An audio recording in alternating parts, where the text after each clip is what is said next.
Et en fait, je me rends compte que c'est l'inverse. Plus j'avance, plus en fait, ma foi est confirmée par la science. Et donc, toutes les données scientifiques, tout ce que j'ai appris à l'école et à l'université, me donne encore plus de raisons de croire que je suis dans la vérité, en fait.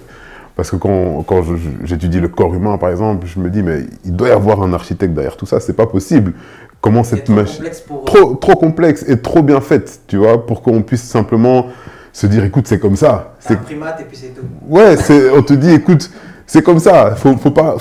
Entre guillemets, faut pas réfléchir, c'est comme ça. Ouais.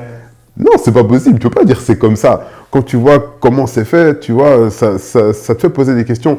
Et donc moi, ça m'interpelle beaucoup et ça renforce ma foi au contraire, tu vois. Et donc plus j'avance aussi, plus je me rends compte que c'est le cas. Et maintenant que je travaille aussi, je me rends compte que en fait, les gens ne sont pas que physique, tu vois. On n'est pas que matière.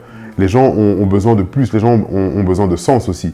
Et donc même dans mon métier scientifique, qui est quand même à grande prédominance athée ici en Europe, je me rends compte que les gens ont besoin de sens, les gens ont besoin de réponses plus profondes que simplement les réponses que la science peut apporter. Et c'est là que ma foi intervient et me renforce dans le fait que, ouais, je pense qu'effectivement Dieu existe.